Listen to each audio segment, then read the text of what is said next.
Welcome to the third episode of our Road to MotoGP series. In the previous episode, we battled in Texas for our first victory. Make sure to check out that episode if you haven't seen it yet.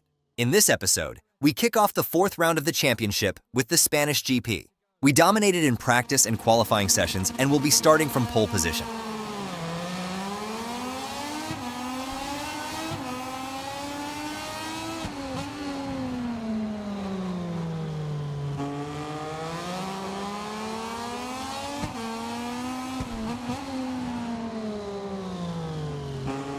Our start is strong, and despite a small mistake in the first corner, our lead is never in danger. We quickly open up a gap and dominate the race for 5 laps. Now, let's jump to the final lap of the race.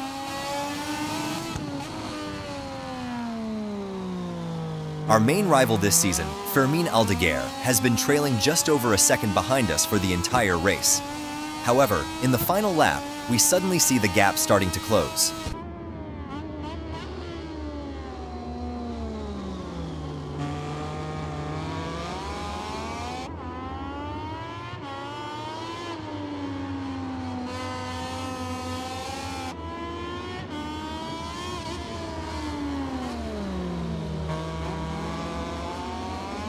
With our tires wearing out, we're struggling to maintain the gap.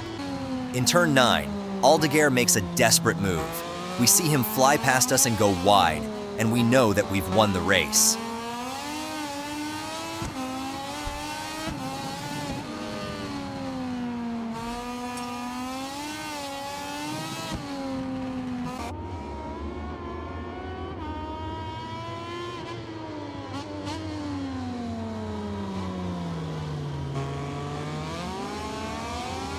And so, we dominantly win the Spanish GP in Jerez, firmly establishing our name in the championship battle.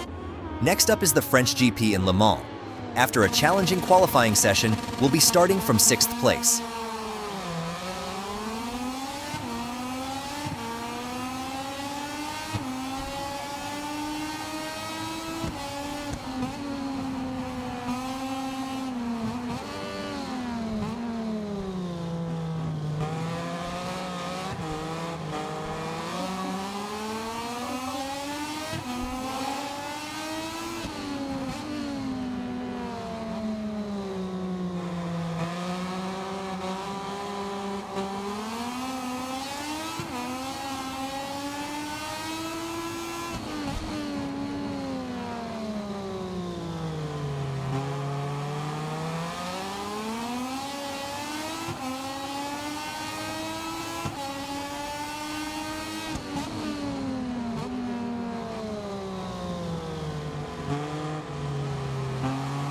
After a strong first lap, we find ourselves in 6th place midway through the lap, right behind Jake Dixon.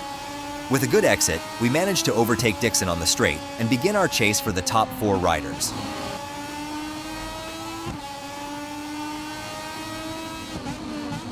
It takes us a lap and a half to finally catch up to Vietti, who then goes very slow through turns 9 and 10, allowing us to move up a position. You might notice the yellow exclamation mark next to Sergio Garcia. He has exceeded the track limits too many times and received a long lap penalty. However, as we enter turn 3 and lap 4, we make a complete error, allowing Vietti to pass us again, and we have to start our chase all over.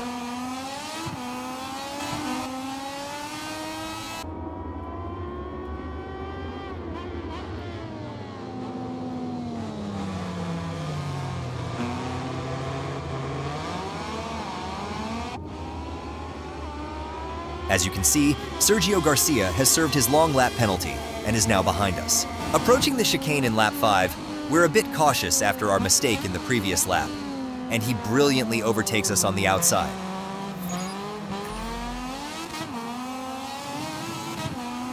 We then try to quickly make up for the error, but with our tires wearing out, we go wide again in La Chapelle and need to gather ourselves and get back into the rhythm. But we fight our way back. And once again, we are stronger than the AI in turns 9 and 10. We slip past Sergio Garcia on the inside and move back into 4th place.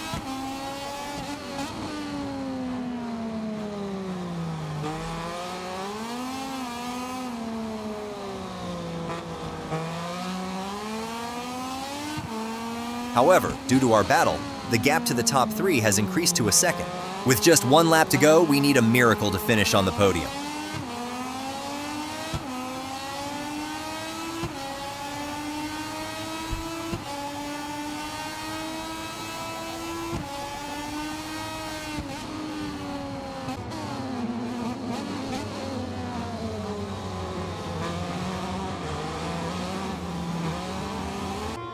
And the miracle happens.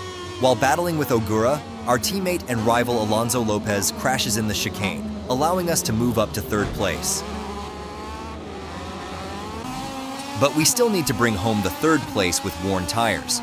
We go wide again at La Chapelle because the right side of our tires is at its limit.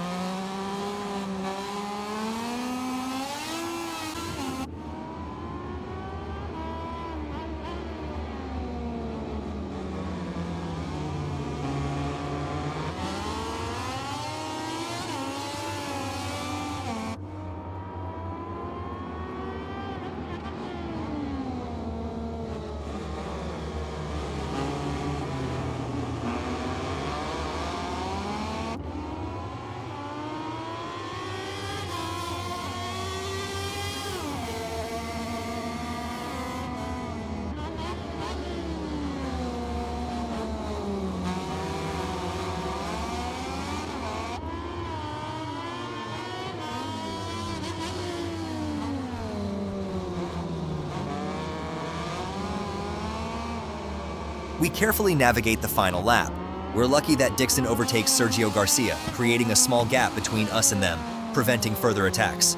In a GP that initially looked very challenging for us, we managed to secure a 3rd place, especially benefiting from the crash of title contender Alonso Lopez. From Le Mans, we head straight to Barcelona, where we dominate the Catalan GP from start to finish. Starting from pole position, we maintain our lead throughout the entire race. In the final lap, Aldeguer appears in 2nd place behind us again, but there's no repeat of Jerez as we keep him over a second behind us. With this strong victory in Barcelona, we move on to Mugello with confidence.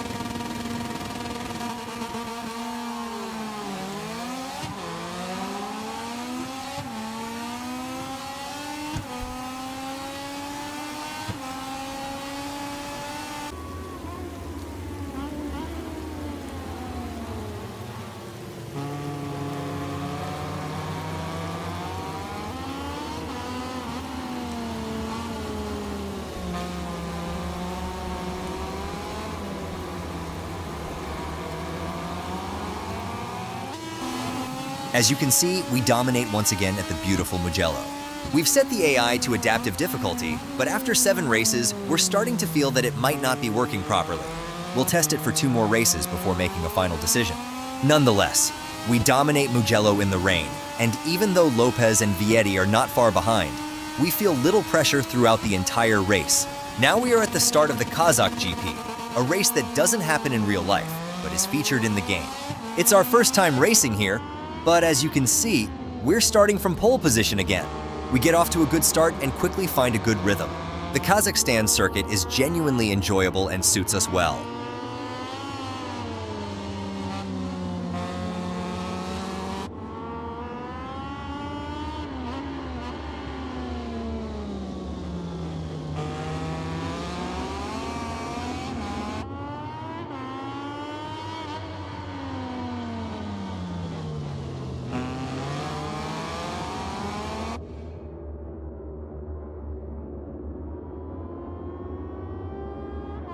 We try to increase the pace and create a gap to Alonso Lopez, but as we enter turns 6 and 7, he's still right on our tail.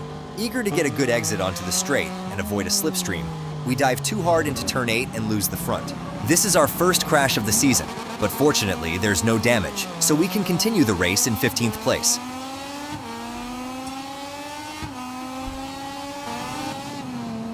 Eager to engage in damage control, we finally pass Gonzalez at the end of the first lap and start chasing arenas.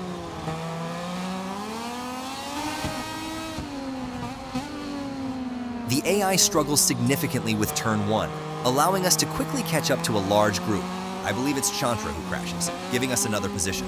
In turn 3, the AI goes wide again, allowing us to gain 3 places in 50 meters and move up to 8th, right behind Guevara.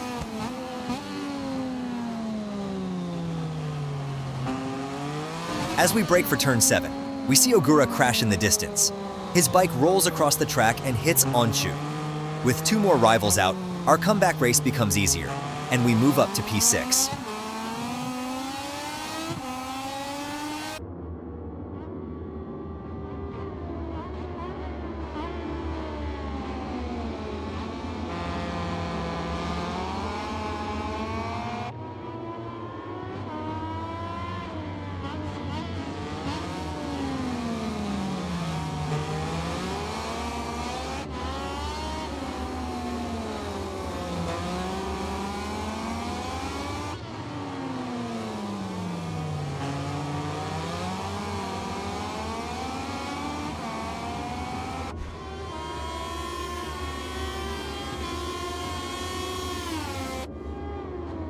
We finish our strong second lap in 4th place after passing Guevara at the start of lap 3.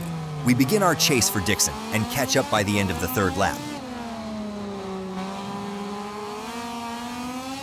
Exiting turn 11 with much more speed, we perform a classic switchback in turn 12, overtaking him on the straight to take P3.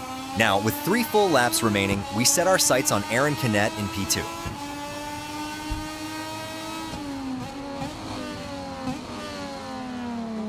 Canet maintains a good pace, and it takes us the entire 4th lap to get close to him. But as we enter turn 1, Canet also struggles to hold his line, and we begin the battle for P2.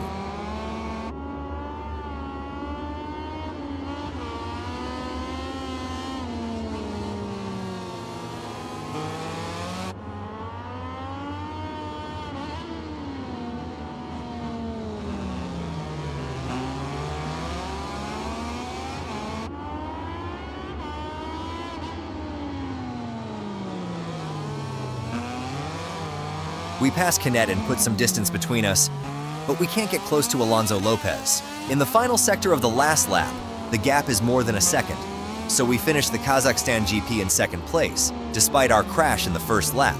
Next up is the Dutch GP at Assen, the Cathedral of Speed. This is probably our favorite track on the entire calendar, and we are determined to dominate here.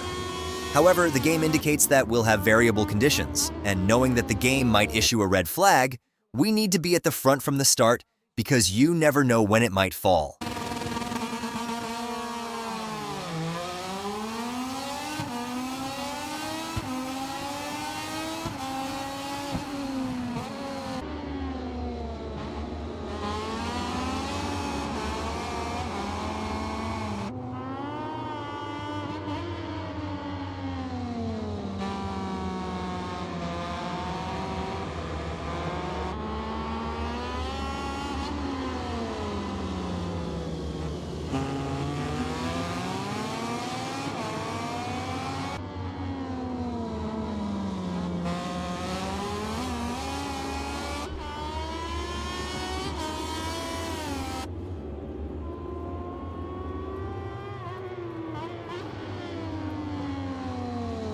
At the start of the 3rd lap, we firmly hold the lead with more than a second's advantage over a group including Jake Dixon and Alonso Lopez. However, as you can see, raindrops are starting to appear on the screen. Fortunately, it's still manageable for now, but if the rain continues, grip will quickly deteriorate.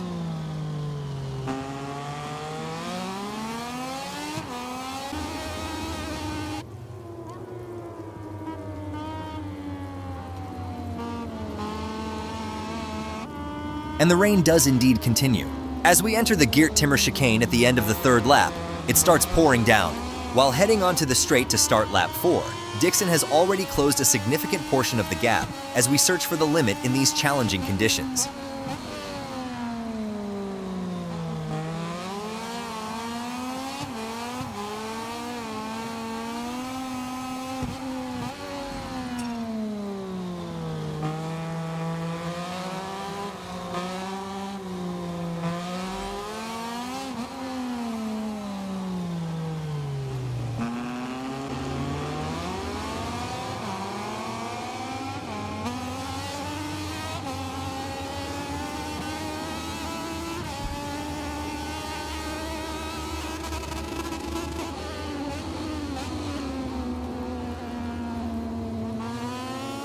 You can see how both we and the AI are sliding out of turn 7, and by the time we exit turn 8, we have no grip on the rear wheel. This is precisely when the stewards decide to wave the red flag, ending the race at Assen due to the weather conditions. We secure another convincing win, even in changing weather. With a firm grip on the championship lead, this feels like the right moment to move away from adaptive difficulty. It just isn't working well enough, and we're seeking more of a challenge. Find out how it goes in the next episode.